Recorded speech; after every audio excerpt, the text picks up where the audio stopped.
Okay. Bada boom, bada bing. Are y'all ready? All right, you can't make this up. It is live. Send in your comments, send in your questions.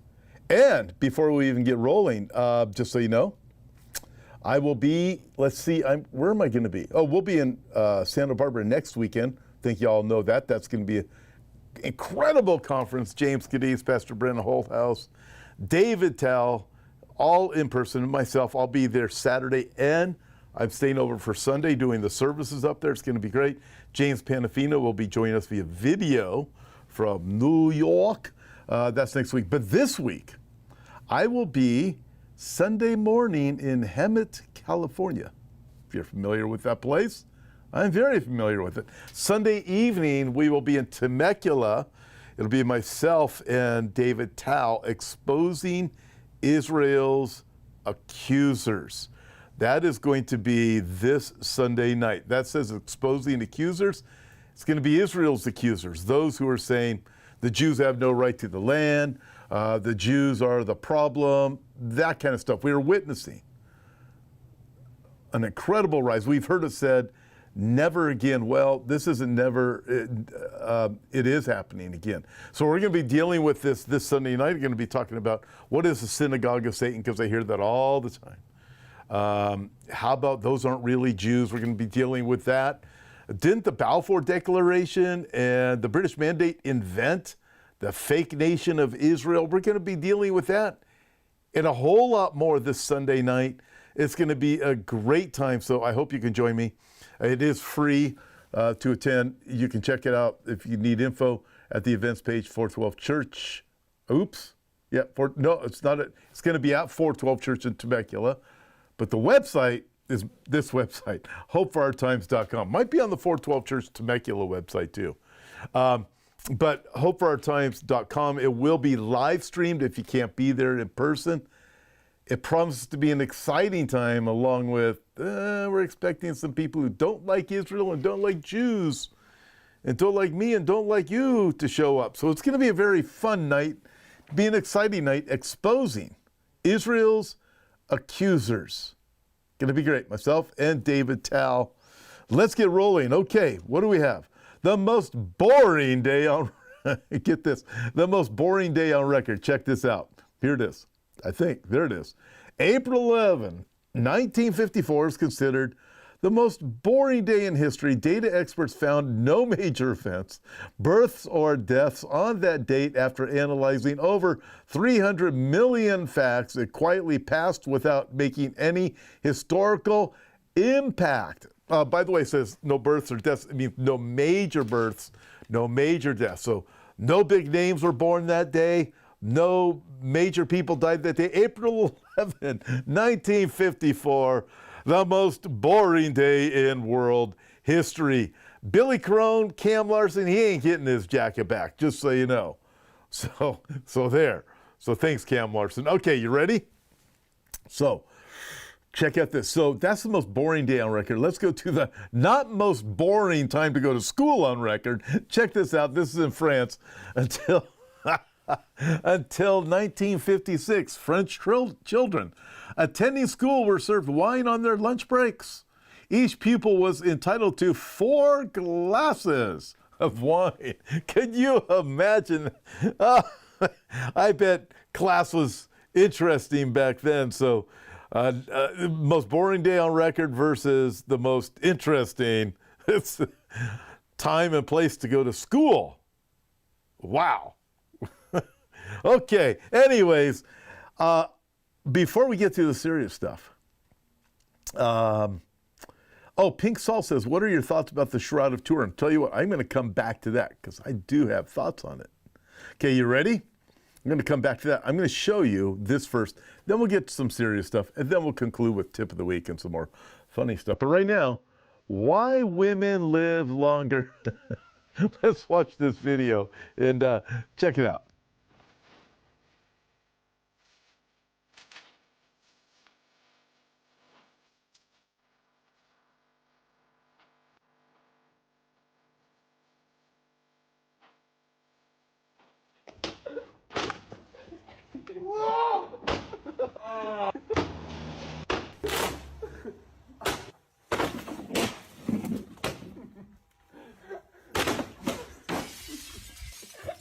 ouvrez le cadre. On n'a pas les chapeaux, mais on ferme les yeux comme ça fera encore plus mal. That, all right, just listen to that video. It just goes on and on like that. Listen, some things are true. Listen, I've done some crazy things. I mean, it's just, I think there's just some guy things. I jumped, not kidding you. This years ago, probably 40 years ago. I wasn't a Christian yet, and I was staying at a hotel in San Diego. I was working construction at the time, probably 45 years ago. I was working construction at the time. We're staying in this hotel. I was on the 5th floor, and I noticed we had a very small balcony, and I noticed there's a swimming pool down below. And so with my roommate, and I looked at the pool down below, and I said, hey, the whole thing was so scared. Get back in here. I jumped. I jumped into the water. It was, I've done dumber things. I would have, sometimes I think I would have been good on Dumb and Dumber. But I survived. I lived to tell about it. Kenny Carneal says these jackets are $1.99 on Amazon. I think you're right. I think they've gone up to $1.99. I think they were $1.59. Let me tell you, I don't care what Billy Crone says, they're uncomfortable. They don't breathe. They're hot as heck. But anyways, they work out really well on a program when it's called You Can't Make This Up. Okay, somebody had a question about the Shroud of Turin. I can't remember who it was. My thoughts on the Shroud of Turin. Where'd it go? Pink salt. Pink salt. What do I think about the Shroud of Turin? I used to just ignore it, blow it off, blah, blah, blah. I've been looking at it more and more, and listen, I'm looking at this going, everything I see, I used to think it was just a hoax.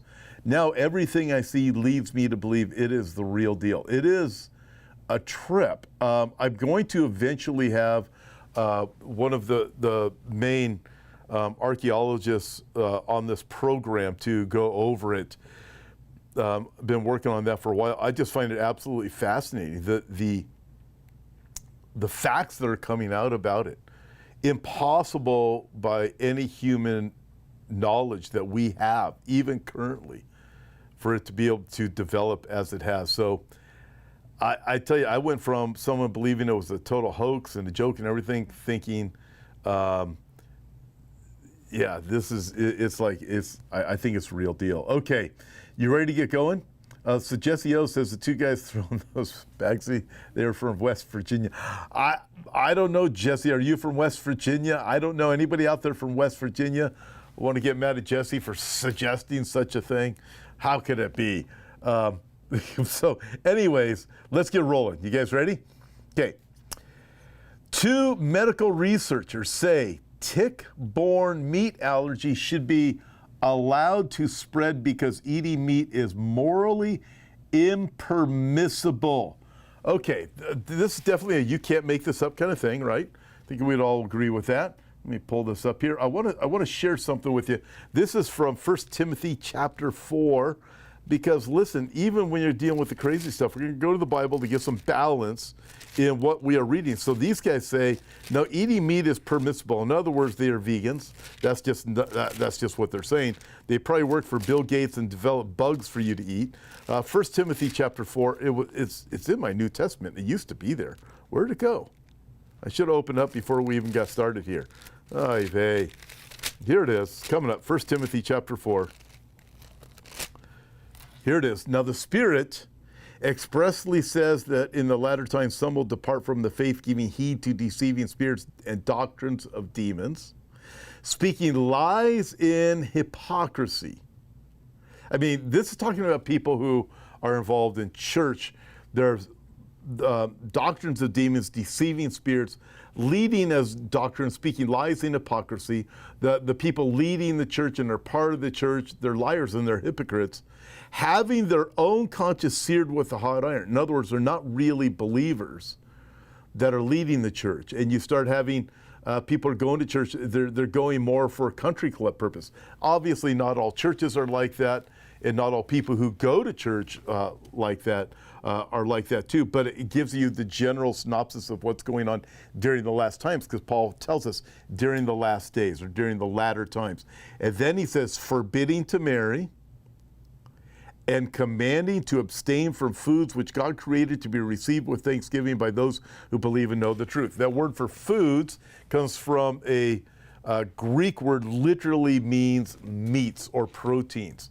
Forbidding that you would eat meat is how that works out. And you look, you go, I mean, how much more talk do we hear about something like this? I mean, why do we have this phenomena where all cows are bad, they're polluting everything? God says it's good, and God says eat it. Whatever God says is good, the enemy rises up and says, I say it's evil. Everything is being flipped on its head. But it's such an obscure passage. How did Paul know this? Because God told him this is what's going to be in the last days. Also, forbidding to marry is going to happen. I believe that speaking of heterosexual marriage, we see weird stuff going on. And it's probably going to have something to do with climate lies and climate laws. People already feel guilty because they worship the Mother Earth instead of God. They worship the creation rather than the Creator, so they don't want to have any kids. It's probably going to continue to escalate this way, but this is what Satan is doing, exactly the opposite of what God said. God said, be fruitful and multiply, and he's given us the beasts of the earth even to eat and meat. And also notice, it's the beasts that are given in sacrifices at the temple, that were given in sacrifices at the temple. Does Satan have too much of a problem with some of these things in God's creation that they point to the goodness of God? I think he does. Because every creature of God, verse 4, is good, the Bible says in the same passage. And nothing is to be refused if it's received with thanksgiving, for it is sanctified by the word of God and prayer. Hence, that's why we pray when we eat. Linda and Peter McIntyre, I have a photo of Haller in a gold lame jacket. Are you saying my jacket's lame? Yeah, maybe a little bit. Half, get this next one, half of very liberal U.S. Jews believe Israel's committing genocide. Experts say that the numbers show that Israel is failing to justify its actions in Gaza for strong support base of American Jews. But notice how it says half of very liberal Jews, right? So it's understanding that Bernie Sanders would be a very liberal Jew. You start looking at it, you go, okay, doesn't say all Jews. By the way, and again, you got to separate that. It's failing to make its case to American Jews. Liberal, very liberal Jews. It didn't even say liberal Jews, it said very liberal Jews. I'm talking to more and more Jews that are saying they've had enough of this because they can see it's not about, they used to say never again. People can see it's happening again. You know, I haven't seen the latest on the 4 people that were killed in New York the other night. I know 2 of them were Jews, and they worked at a Jewish company. At least one of, I believe both of them did, and Jewish-owned company. And I look at it, I haven't heard anybody say, well, it was an anti-Semitic attack. I mean, I have from people like me. Haven't seen that gone public yet. Okay. But anyways, we can see what's happening is the public opinion is still gaining against the nation of Israel, the propaganda. Listen, this is why I speak so much on Israel. In fact, it is a reason, one of the reasons why I have this book, Israel's Place in God's Eternal Plan. When I first did the series, it was 2012. And then about 6 months ago, decided to turn it into a book. So now it's a book. And it's just loaded with, the whole intent was it to strengthen the believer who believes in Bible prophecy, who believes all of God's word is true.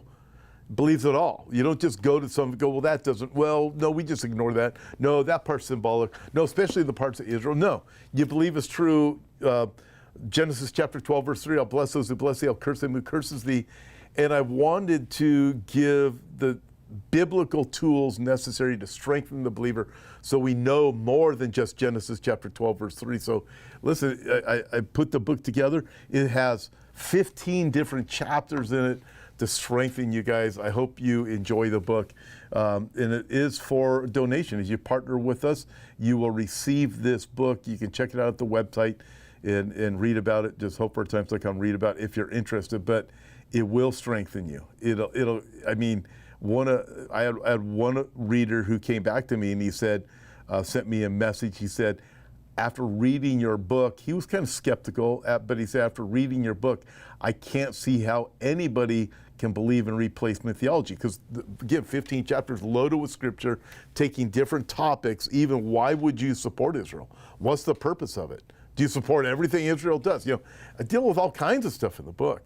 But after reading with all the different scriptures, and you come to a place, he said, how can you believe in replacement theology? I said, it's easy. Everywhere you see the word Israel in the New Testament, you just replace it with the word church in your mind. And just like that, you have a magic trick. You've waved your wand, and Israel's gone. And that's another reason why I'm dealing with the subject this Sunday night in Temecula. Join me. I'm not going to be teaching from the book. I've got a whole nother message with tons of information. As I mentioned, I want to deal with the Rothschilds, synagogues. I want to deal with all kinds of things that are out there. All these accusations, things Tucker Carlson says, Kenneth Owen says. So exposing Israel's accusers this Sunday night in Temecula. Okay, back to this. Check this out. AIs gave scarily specific self-harm advice to users expressing suicidal intent. We are watching a significant increase of what's happening is with AI, comes along, it has this ability to pretend to be your friend, and people believe it. It sounds absolutely real. Craig, who works with me, who helped me to write this current book, he was just showed me when he was talking to AI. He goes, "Listen to this." At the end of it, the AI just sits there and talks with you. They're all so friendly. They always have a nice voice, soothing. They don't even argue with you. They just kind of go along with it. At the end, this voice, this nice woman's voice, said, "Hey, if there's anything else I can do for you, just let me know, and I'll be glad to help you with it. And please know that I will be praying for you." I'm thinking, that's just crazy. I will be praying for you? So anyways, you see this with AI technology, and people are developing relationships with it. I think it was just the other day I read 76% of people under the age of 20 or something like that, or under the age of 15 it might be, have a relationship with AI. So this is frightening, it's alarming, and now we know you start saying, I'm depressed, well, just go commit suicide. And you have a relationship, and it's this trust, it builds on your emotions. It's dark, and it's evil, and it's not real. It's deceptive. Be careful that no one deceives you. It's very, very frightening. Aaron Rayberg says, with the two-state solution looming, I don't believe any peace can come until Antichrist is brought out to bring fake peace. Do you think the same, and will we see that happen? Great question, Aaron. So this is what I believe. There's a couple of different really possibilities. We do know in Ezekiel chapter 38 that Israel has to be dwelling in peace and safety. That term peace there is a Hebrew word that gives us our English understanding of tranquility. Israel, Ezekiel chapter 38, will be dwelling in peace and safety without bars or gates nor walls. In other words, it's going to be going really good. Israel's going to be laying down their weapons, feeling like we have finally arrived. And then what happens is that Gog-Magog invasion with Russia, Turkey, Iran, that come against the land of Israel. So Israel right now is not in peace and safety. I think we would all agree with that in the sense of biblical peace and safety. You can believe me, you can go to Israel right now and you will just be blown away by how safe and how peaceful it is. It is just the craziest thing. However, the threats are from the outside. The Gaza area, which I never take a group down to Gaza, is Israel's dealing with. Israel, that's going to come to a head. There's also talk now about Judea and Samaria, where Israel's going to have sovereignty over that, but they have to have peace there in Judea and Samaria.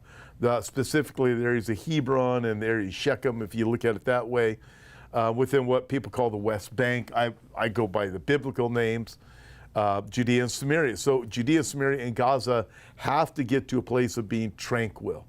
And so they're going to, in order for Ezekiel chapter 38, verse 11. Is that the same peace that Antichrist is going to confirm? By the way, the Bible never says in Daniel chapter 9 that when Antichrist confirms the covenant, it's going to be a covenant of peace. It doesn't say that. The implication is there because in another passage in Daniel, the Antichrist, as he rises to the thing, is through peace and prosperity. He develops his leadership of the world through peace and prosperity. So you see that type of thing. You also see some others. There's some other passages I could give you that cause Bible teachers to say it's a covenant of peace. It probably is. The 7-year covenant promising Israel peace, definitely promising them some kind of security. And I'll tell you another reason why is because in Isaiah chapter 28, at that time, it says when Israel's led by wicked rulers, so you think of the Knesset or Jerusalem is led by wicked rulers, they are enter into a covenant with death and Sheol. In other words, they're going to enter into a covenant that's going to bring them death, and it's a covenant with the devil. Although they know that the covenant is a lie, Isaiah 28, you can read it yourself, they enter into the covenant, although they know it's a lie, to avoid the scourge that is going to come upon them. In other words, they want to have peace, right? They want to avoid a scourge. What is a scourge? You can figure it out a few verses later, because then it says, God says, I will annul the covenant that you made. I'll annul it. In Daniel chapter 9, we know that the covenant is annulled by Antichrist at the midpoint. Remember, God's sovereign. So when God says, I'll annul the covenant, God's the sovereign one. He is moving the hearts of men however he pleases, including Antichrist. Antichrist can't do anything that God doesn't allow him to do. So God says, I will annul the covenant that you made. Basically, you made with the devil. You said you were going to avoid the scourge that's coming against you. You will not avoid the scourge that's come against you. In fact, the terror that's going to come upon you, it'll be so horrific to even think of it or even talk about it. So that's Isaiah chapter 28. So when you think of that, Israel enters into a covenant to avoid a scourge, to avoid a terror. Okay, we don't want any more trouble. We'll enter into that covenant. God says that covenant will be annulled. The covenant is going to be annulled. Matthew chapter 24, very similar dynamic. At the midpoint of the tribulation, the abomination of desolation takes place, and Jesus says, if you're in Judea, pray that your flight may not be on the Sabbath, or that you're not pregnant, because Antichrist is going to be wreaking havoc. Revelation chapter 12, likewise, all of these things are happening. They're all talking about the same event, where Revelation chapter 12, the devil is kicked out of heaven for the last time. And he comes to earth, and he knows he has a short time, and he looks to Israel to annihilate them. He's got very short time. So this is why we see an escalation in anti-Semitism, and this is why we see everything going this way too. It's going to develop to that place. But are there two separate peace plans coming? It's quite possible. One for Ezekiel chapter 38, and the other one that would be likened to Isaiah 28 / Daniel chapter 9. They could all be part of the same package, though. But remember, Antichrist can't rise to power to confirm his covenant of peace until there's 10 kings. So we don't have an official 10 kings yet. So until that happens, we know Antichrist isn't the one that's going to bring peace. So we could definitely see a peace coming to Judea, Samaria, and Gaza, a different type of peace, Ezekiel 38 verse 11 peace, prior to Antichrist peace. So, okay, that's my story. I'm sticking to it. All right, where am I now? Bob Dylan, check this out. This is kind of crazy. And Andy Warhol. This is, to me, is so fascinating. In 1965, okay, look at the picture there. Andy Warhol gave Bob Dylan a print as a gift. Unable to fit it in the trunk, Dylan placed the $1 million artwork on the car roof, holding one side while his passenger held the other as they drove off. Here's the remarkable thing. Neither Bob Dylan at that time nor Andy Warhol thought they were ever going to be famous or rich or anything like that. So apparently this particular painting, that it was just like, yeah, you can have this painting I did. Here you go, Bob. And so they're buddies, and, you know, yeah, take this painting. It's not really worth anything. Just keep it. Apparently this particular painting, years down the road, now it's worth like millions of dollars. You look at that and you go, that is just one of the wildest things. You think, man, but you never know. You never know. Personally, I was never a fan of Bob Dylan's music. Definitely not Andy Warhol's artwork. But that's me. But then I got a crazy jacket that I'm wearing, and they're probably not a fan of me either. All right. So with that, keep sending in your comments, keep sending in your questions. Let's get a little bit of something a little bit light right now, okay? How about you guys like dogs? How about a German Shepherd and a Golden Retriever? Watch this. Okay, watch what they do. Okay, watch this. They're going to eat. The difference between a Golden Retriever and a German Shepherd eating spaghetti. Okay, now watch what happens here, right? They're going to get a countdown. Just check out the whole thing. And listen, what these two dogs do is so evident of the way that they really are. Some of you have Golden Retrievers out there. Listen, Golden Retrievers, they're just happy. They're just kind of those fat and happy dogs, and they shed everywhere. Okay, let's get the countdown. 3. Okay, let's go to 2. Now, once they start eating, listen, this is just for a little bit of levity for y'all. That's what this is for. Just enjoy it. There goes the Golden Retriever's plate. So the German Shepherd is thinking, dang, that dog, wow. I think I'll just have a little bit here. Oh, it gets more interesting. Just watch this. It's going to get funny here. Oh, there we go. Oh, there goes the rest of it. So anyways, there you go. I just thought y'all would like a little bit of animal humor there. You want to get some more animal humor? Okay. Are you ready for this one? How about a seal? Y'all like seals? This is a seal photo shoot. And it's probably about 30 seconds long. Watch this photo shoot. Check this out.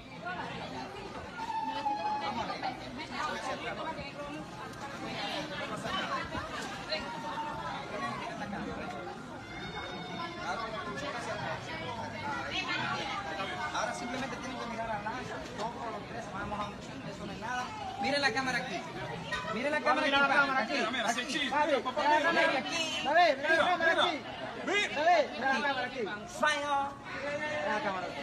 Cámara aquí. ¿Cómo se llama aquí? Milan. Milan. Ah, caramba, Milan no quiere nada. Open, mira la cámara, open. Mira la cámara. Milan. Sí.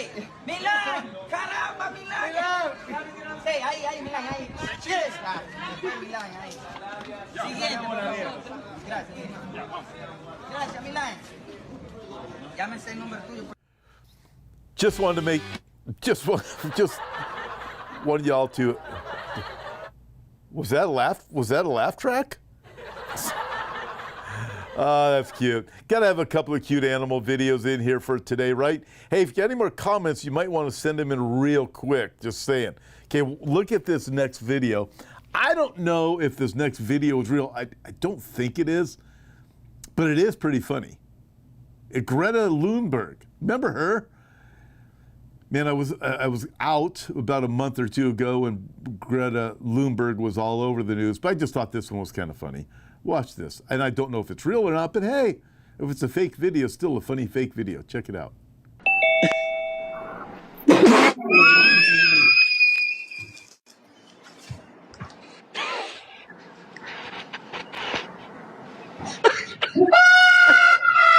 هلا عبود هلا عبود هلا يا ساتر يا ساتر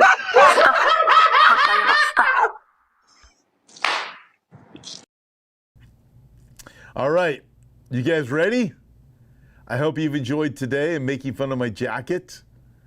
But listen, join me Sunday night if you can in 412 Church in Temecula.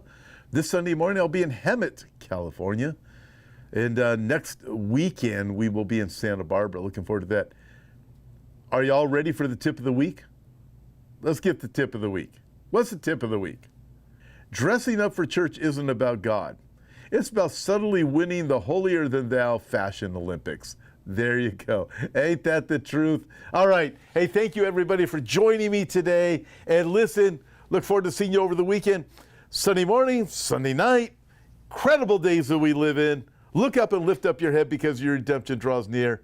And see ya.